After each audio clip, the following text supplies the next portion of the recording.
اشرح لي صدري ويسر لي أمري واحلل عقدة من لساني يفقهوا قولي رب زدني علما وارزقني فهما رضيت بالله ربا وبالإسلام دينا ومحمد صلى الله عليه وسلم نبيا ورسولا اللهم إني أسألك علما نافعا ورزقا طيبا وعملا متقبلا.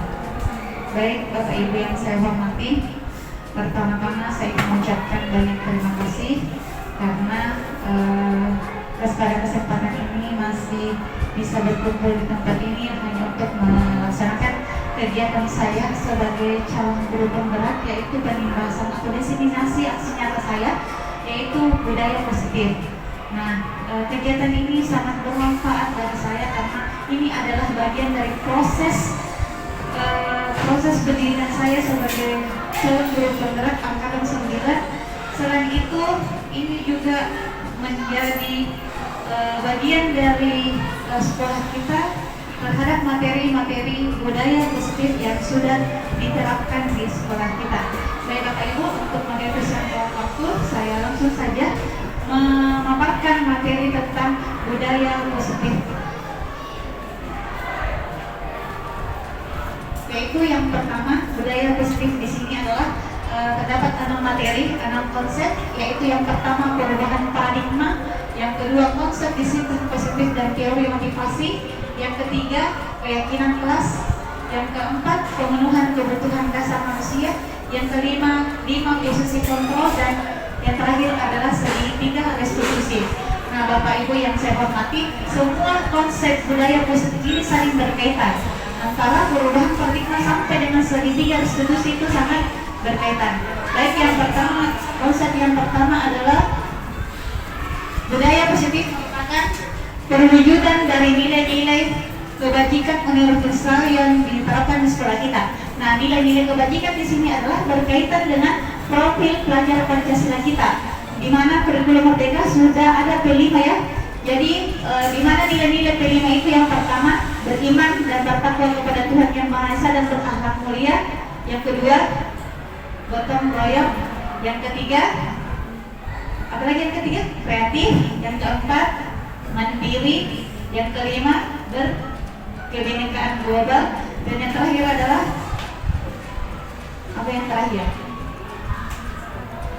Mandiri, kreatif, inovatif ya. Oke. Baik. Di sini ada pertanyaan, sudahkah sekolah kita tercipta budaya positif? Kalau sudah ada, kira-kira apa contohnya? Di sekolah kita mulai dari dulu sudah ada budaya-budaya positif yang sudah kita terapkan di sekolah kita. Mungkin yang sudah dikenal, yang sudah terkenal di luar, yaitu budaya 5S: sopan, santun, salam, senyum, sapa. Masih banyak lagi budaya-budaya positif yang sudah diterapkan sekolah kita, misalnya salat berjamaah, ada infak di hari Jumat, terus salam, mengucapkan salam ketika masuk dalam ruangan dan sebagainya. Jadi budaya positif ini sudah lama diterapkan di sekolah kita. Tapi kenapa saya hanya berbagi konsep atau materi terkait dengan budaya positif? Sekarang ada yang perubahan paradigma. Nah, di sini perubahan paradigma ini adalah bagaimana bisa seseorang akan berubah antara paradigma stimulus respon ke teori kontrol. Di sini dijelaskan bahwa bila kita ingin membuat kemajuan perlahan, sedikit-sedikit ubah sikap atau perilaku Anda. Jika kita ingin mengubah seseorang, maka yang terlebih dahulu yang kita ubah adalah diri kita sendiri. Karena dalam ayat Allah Subhanahu wa Ta'ala mengatakan tidak akan berubah kaum seseorang kecuali dia merubahnya sendiri. Jadi bagaimanapun usaha kita untuk mengubah siswa kita, tapi kalau siswa tersebut tidak mau berubah, maka tidak bisa. Karena Allah mengatakan seperti itu, tidak bisa berubah kaumnya kecuali dia merubah sendiri. Di sini juga dijelaskan bahwa bila kita ingin memperbaiki cara-cara utama kita, maka kita perlu mengubah kerangka atau acuan kita atau cara-cara kita. Ketika murid kita mau kita ubah, mau kita perbaiki dan sebagainya dengan segala cara Cara yang terakhir, mungkin cara yang terlemah adalah cara mendoakannya. Itulah cara yang terlemah untuk mengubah anak-anak kita atau orang lain dan sebagainya. Ubahlah bagaimana Anda melihat dunia, bagaimana Anda berpikir tentang manusia. Ubahlah paradigma Anda, skema pemahaman dan penjelasan aspek-aspek tentang realitas. Nah, di sini ada perubahan paradigma tentang dunia antara stimulus respon ke teori kontrol. Misalnya yang pertama adalah realitas kebutuhan kita sama. Menurut stimulus respon bahwa semua kebutuhan kita sama. Apapun, semua manusia yang ada di dunia ini realitasnya sama, kebutuhannya sama. Tapi kan tidak mungkin. Menurutnya stimulus respon. Nah, diubah menjadi teori kontrol bahwa kebutuhan kita, kebutuhan manusia itu pasti berbeda-beda. Misalnya saja yang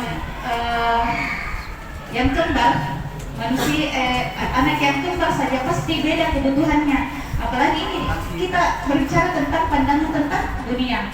Yang kedua, ini yang kedua, orang lain bisa mempercaya. Ini menurut stimulus respon, orang lain bisa mempercaya, tetapi teori kontrol mengatakan bahwa hanya Anda yang bisa mengontrol diri sendiri. Hanya diri kita yang bisa mengontrol diri kita. Tidak bisa orang lain bisa mengontrol kita. Baik, kita lanjut. Di sini disiplin positif menurut Ki Hajar Dewantara menyatakan bahwa untuk mencapai kemerdekaan atau dalam konteks pendidikan kita saat ini, untuk menciptakan murid yang merdeka, syarat utamanya adalah apa? Yaitu disiplin diri. Disiplin diri ini adalah berkaitan dengan motivasi internal dalam diri kita, bukan motivasi eksternal dan luar, tapi motivasi internal. Jika kita ingin disiplin, maka harusnya ada motivasi internal, bukan hanya penghargaan, ada ujian dan sebagainya, tapi motivasi kita apa yang kita yakini selama ini ketika kita disiplin. Oke, kita lanjut. Nah, sekarang 3 motivasi perilaku manusia. Saya ingin bertanya kepada Bapak Ibu, kira-kira di sini motivasi dibagi menjadi 2, motivasi internal dan motivasi eksternal. Kira-kira yang mana termasuk motivasi eksternal dan motivasi internal? Kalau misalnya yang pertama untuk menghindari ketidaknyamanan atau hukuman, ini adalah tingkat terendah dari motivasi perilaku manusia. Apakah ini termasuk motivasi eksternal atau motivasi internal? Bagaimana? Menghindari hukuman, motivasi eksternal dari luar. Karena biasanya murid kita, siswa kita akan bertanya seperti ini, apa yang akan terjadi jika kita tidak melakukannya? Apakah kita dihukum atau tidak? Itu dalam motivasi eksternal. Yang kedua yaitu untuk mendapatkan imbalan atau penghargaan dari orang lain. Ini pasti ya motivasi eksternal. Pasti anak-anak bertanya seperti ini, jika saya melakukan ini, apa yang akan saya dapatkan? Adakah imbalan, adakah penghargaan, atau adakah pujian? Ini adalah motivasi kita. Tidak bisa kita mungkin semua manusia pasti mempunyai 2 motivasi, motivasi eksternal dan motivasi internal. Nah, yang terakhir adalah untuk menjadi orang yang mereka inginkan dan menghargai diri sendiri dengan nilai-nilai yang mereka percaya. Nah, inilah yang paling kita yakini, motivasi internal yang terakhir. Ketika ingin disiplin, maka motivasi internal yang harus kita miliki dalam diri, yaitu jika saya melakukan seperti ini, apa yang akan saya yakini? Ya, kalau saya disiplin, apa yang saya yakini? Ketika saya datang tepat waktu, apa yang akan terjadi? Itu motivasi internal. Tapi kalau kita yakin bahwa saya harus datang tepat waktu, masuk di kelas dan sebagainya, itulah yang dinamakan motivasi internal. Motivasi internal inilah yang akan mengubah diri kita menjadi lebih baik. Oke, konsep yang selanjutnya adalah keyakinan kelas. Keyakinan kelas ini biasanya kita terapkan di kelas di siswa kita. Biasanya bertanya, mengapa keyakinan kelas bukan peraturan kelas? Kan biasanya kita pakai peraturan kelas toh? Tapi di konsep atau materi di guru penggerak yaitu keyakinan kelas. Nah, ada pertanyaannya, Mengapa kita memiliki peraturan tentang penggunaan helm pada saat mengendarai kendaraan roda 2 motor? Kira-kira apa alasannya bapak ibu menggunakan helm pada saat berkendara? Kira-kira apa alasannya? Untuk keamanan dan keselamatan. Oke. Kalau pertanyaan yang kedua, mengapa kita memiliki peraturan tentang penggunaan masker dan mencuci tangan setiap saat? Kira-kira apa alasan Pak? Yes. Menjaga kesehatan. Baik. Nilai-nilai keselamatan dan kesehatan inilah yang dinamakan dengan keyakinan atau nilai-nilai kebajikan universal yang disepakati secara tersirat dan tersurat lepas dari latar belakang suku, negara, bahasa maupun agama. Kan biasanya kalau kita pakai helm itu kan aturan lalu lintas, tapi biasanya kita aturan bisa dilanggar, kan? Tapi kalau keyakinan kita, kalau tidak pakai helm kayak ini jatuh dan sebagainya, bagaimana nih? Pasti harus mau tidak mau harus dipakai helm. Tapi kalau hanya aturan saja, pasti bisa mungkin dilanggar. Tidak ada di polisi dan sebagainya, kan? Tapi kalau misalnya dengan keyakinan kita bahwa kalau misalnya tidak pakai helm karena jatuh tiba-tiba pecah kepala aku dan sebagainya, itu kan jadi masalah lagi. Baik, Bapak Ibu, kita sudah mengerti keyakinan kelas ya. Jadi kalau misalnya nanti kita terapkan sama anak-anak, bukan peraturan kelas, itu saya dapatkan juga materinya, tetapi keyakinan kelas. Sekarang 5 kebutuhan dasar manusia. 5 kebutuhan dasar manusia ini yang pertama adalah bertahan hidup. Bertahan hidup sesuai dengan kebutuhan fisiologisnya. Bagaimana bisa makan, tempat tinggal, dan sebagainya. Yang kedua, kasih sayang dan rasa diterima. Kasih sayang dan rasa diterima ini adalah kebutuhan psikologis seseorang. Mau ingin disuka, ingin diterima, dan ingin disayangi. Yang ketiga, penguasaan. Penguasaan ini berkaitan dengan kebutuhan ingin diakui pengakuan terhadap atas kemampuan seseorang. Yang keempat, kebebasan. Kebebasan ini adalah kebutuhan untuk pilihan. Yang kelima, kesenangan. Kebutuhan ingin rasa disenangi, tertawa, bahagia, dan sebagainya. Kita lihat saja, yaitu posisi kontrol. Posisi kontrol ini yang dilakukan oleh guru biasanya yang pertama penghukum, yang kedua pembuat rasa bersalah, yang ketiga teman, yang keempat pemantau, dan yang kelima manajer. Nah, untuk memahami posisi kontrol ini bisa kita simak video berikut.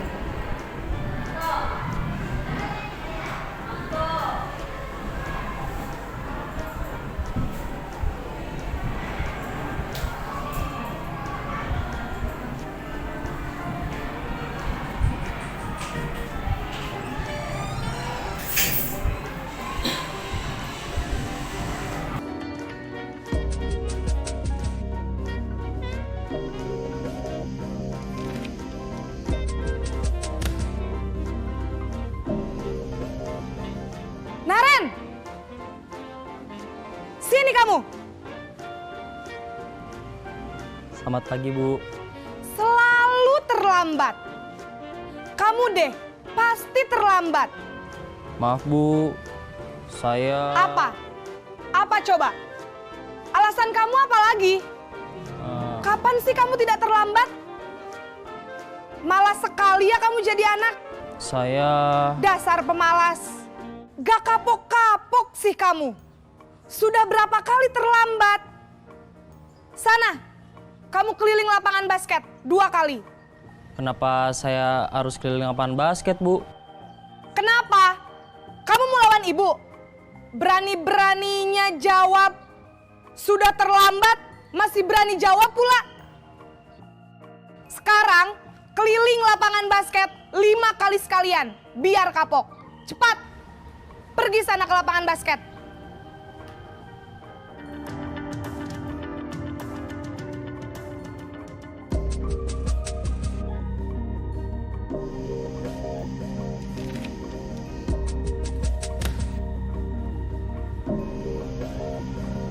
Naren!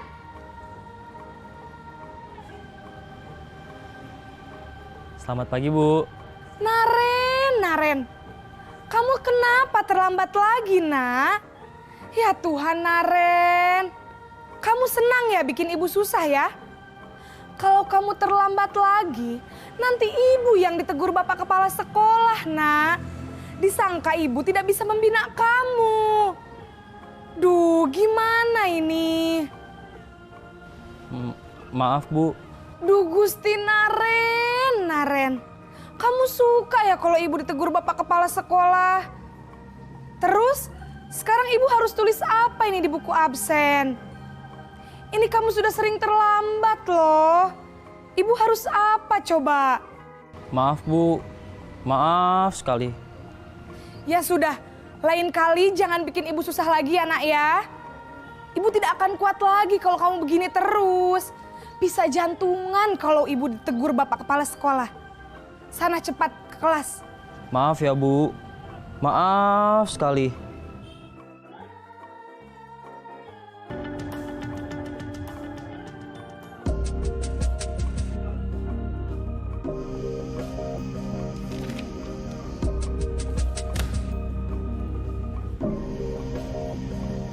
Naren!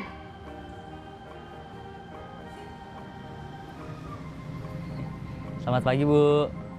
Wah, sudah jam berapa ini, Nak? Terlambat lagi ya, sayang. Iya, Bu. Habis ibu saya lupa bangunkan saya, Bu. Kamu malah menyalahkan ibu kamu. Kamu bukannya anak yang larinya paling kenceng. Kok terlambat sih? Iya, Bu. Saya memang terlambat bangun tadi. Jadi, biarpun saya lari kencang, tetap gak kekejar, Bu. Ya sudah sana, nanti lain kali larinya lebih kenceng lagi ya. Biar gak terlambat lagi. Bikin seneng ibu, demi ibu. Bisa kan? Bisa lah, Bu. Ya sudah sana masuk kelas. Ibu beresin urusan absen kamu. Kamu ini ada-ada saja.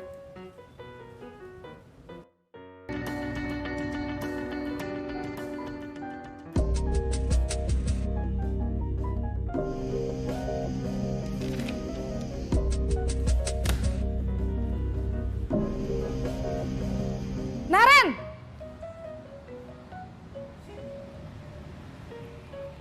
Selamat pagi, Bu. Naren, apa peraturan sekolah kita tentang jam berapa kita harus masuk sekolah, Nak? Kita harus di sekolah jam 7, Bu. Iya betul, sekarang sudah jam 7.20. Naren sudah tahu konsekuensinya jika terlambat hadir. Paham, Bu. Saya harus tinggal kelas pas jam istirahat selama 20 menit. Iya benar, konsekuensinya demikian. Jadi nanti jam 9.30 pas istirahat, kamu harus tinggal di kelas, kerjakan tugas tambahan untuk ketertinggalan kamu, ya? Baik, Bu.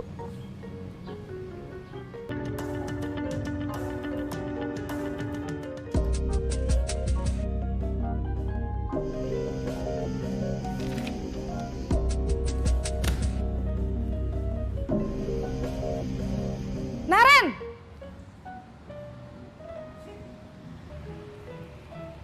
Selamat pagi, Bu. Selamat pagi, Naren. Maaf, Bu. Saya terlambat. Iya, sekolah masuknya jam 7, sekarang sudah jam 7.20. Jadi sekarang bagaimana ini, Naren? Maaf, Bu. Saya lupa setel alarm saya semalam.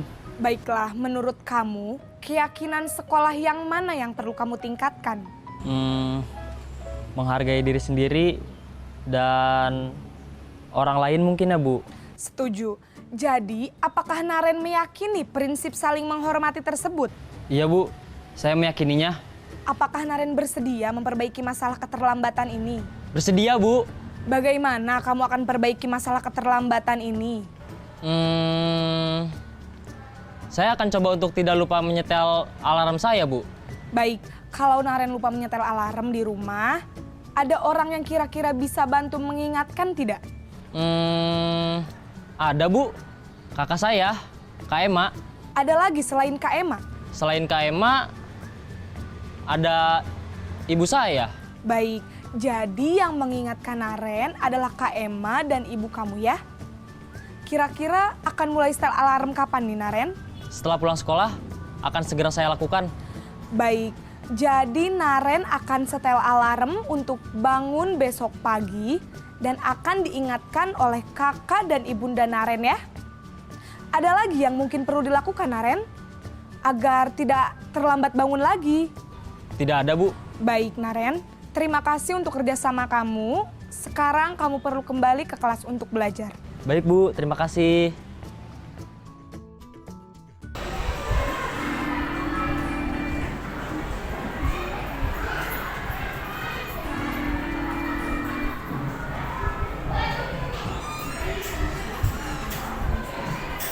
Baik Bapak Ibu, setelah menonton adegan video tadi, manakah posisi orang tua yang paling ideal menurut Bapak Ibu?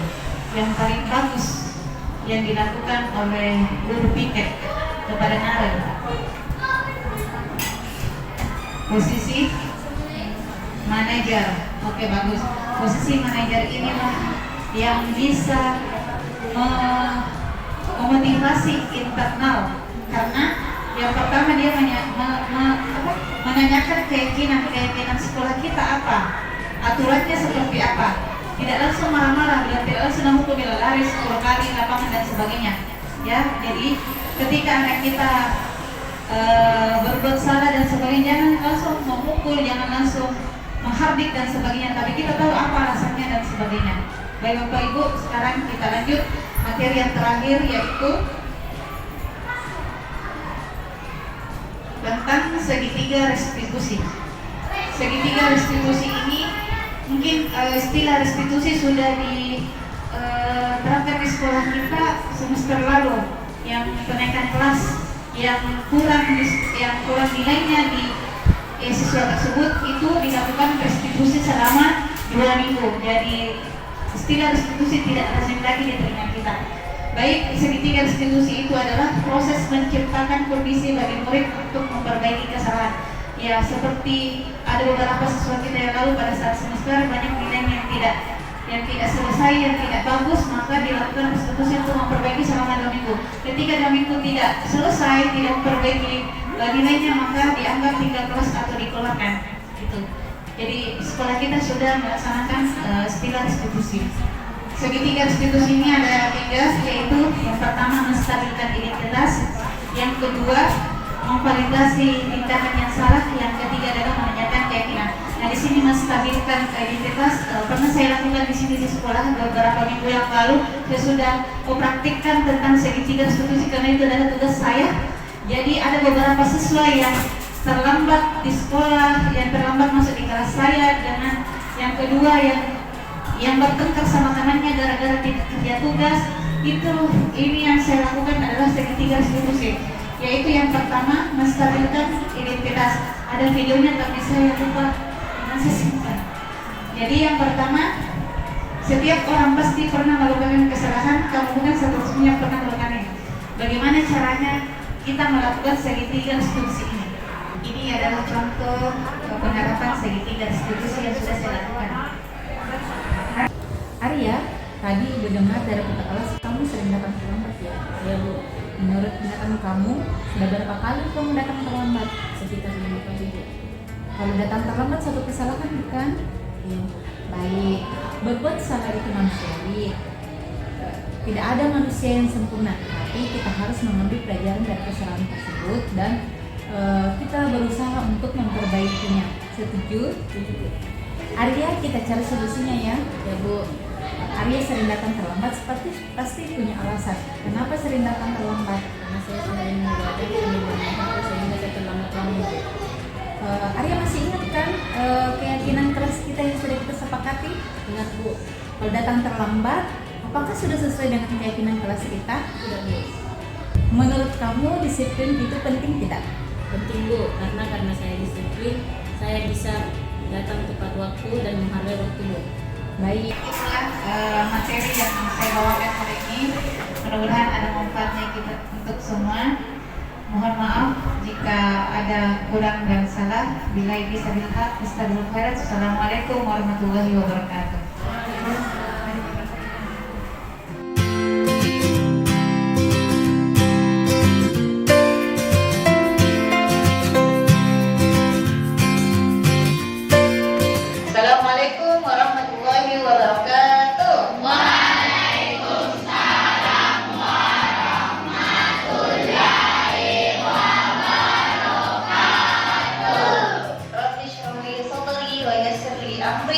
wahlul 'uqdatam min lisani yafqahu qawli. Rabbi zidni ilma warzuqni fahman. Baik anak-anakku sekalian, bagaimana keadaannya hari ini? Baik. Nah, sekarang kita akan membuat keyakinan kelas. Pernah dengar kata keyakinan kelas? Belum. Nah, keyakinan kelas ini adalah hampir sama dengan peraturan kelas. Kalau peraturan sekolah masuk jam berapa? Jam 12.30. Nah, kalau misalnya keyakinan kelas ini harus menggunakan kata-kata positif, misalnya harus jujur, harus saling menghormati. Jangan menggunakan kata dilarang, jangan atau tidak boleh. Tetapi kalau keyakinan kelas harus menggunakan kata-kata positif. Misalnya kalau tidak boleh menyontek, apa kata-kata positifnya? Jujur. Oke. Kalau misalnya tidak boleh terlambat, harus tepat waktu. Paham ya? Paham nak? Ya Bu. Ada yang belum paham angkat tangan. Jadi nanti kalau misalnya sebentar saya akan bagikan kertas. Saya akan bagikan kertas. Setelah itu kalian akan menulis satu keyakinan kelas, satu saja. Setelah itu kalau sudah ditulis ditempel di depan yang ibu sudah sediakan. Paham nak? Paham? Paham. Ada yang belum paham?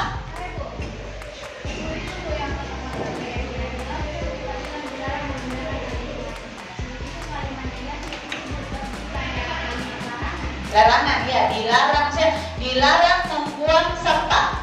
Itu kata-kata negatif. Tapi kalau misalnya yang keyakinan kelas, kata-kata positifnya apa? Kalau dilarang membuang sampah, kira-kira apa kata positifnya? Harus membuang sampah. Jangan membuang sampah sembarangan. Kalau jangan membuang sampah sembarangan, jangan. Berarti kata negatif juga tidak boleh digunakan ketika kita membuat keyakinan kelas. Harus membuang sampah. Kira-kira apa nak? Bisa sampah. Menjaga kebersihan. Paham ya? Paham nak? Jadi kita tidak boleh menulis kayak jangan, dilarang, tidak boleh dan sebagainya. Paham nak? Nah, setelah kalian menulis keyakinan kelas, kita akan sepakati yang mana yang akan kita sepakati di kelas ini. Paham? Jadi kalau misalnya ada yang sama di antara kalian, nanti ibu yang pilih yang mana yang harus kita sepakati. Paham nak? Oke, bisa kita mulai? Bisa saya bagikan kertas? Bisa? Sudah paham kan?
oke. Menjaga kebersihan kelas, oke. Jawaban satu kita pilih nih karena sama. Kita ambil saja ini. Saling tolong menolong, oke. Bergotong royong. Saling bergotong royong ini sama, jadi saya ambil saja.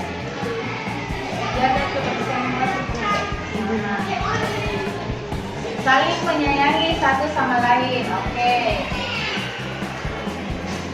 Senantiasa berperilaku jujur, oke.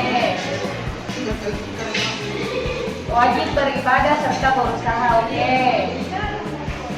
Saling menghormati, oke. Jujur sudah, saling menghormati. Sudah ya?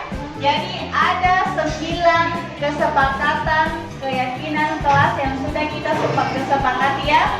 Yang pertama saling menghargai, yang kedua menjaga kebersihan kelas, yang ketiga saling menyayangi satu sama lain, yang keempat sopan santun, yang kelima saling tolong menolong, bergotong royong, senantiasa berperilaku jujur, wajib beribadah serta berusaha dan saling menghormati.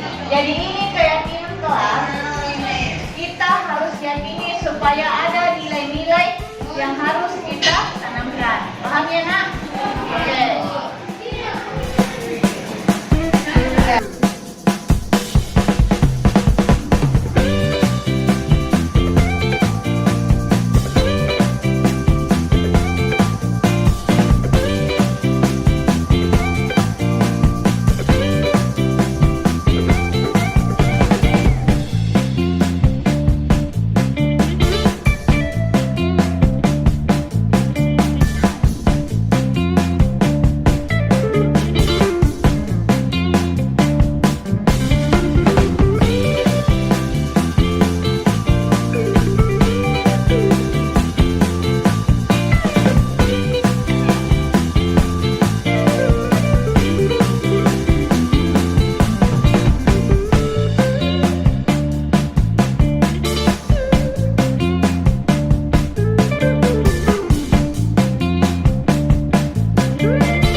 Perkenalkan saya Muhammad Kadafi dari kelas 73. Perkenalkan nama saya Muhammad Rizky dari kelas 73. Perkenalkan nama saya Naura Syatwina dari kelas 73. Perkenalkan nama saya Seifa Raisa Sifana dari kelas 73.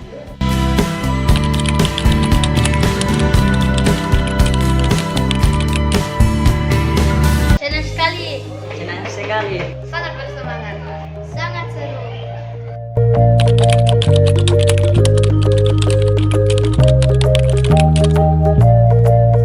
Sangat penting.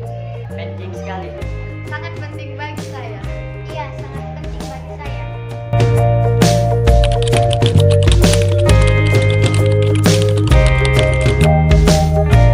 Karena dapat menumbuhkan rasa tanggung jawab. Karena dapat membuat kita lebih disiplin.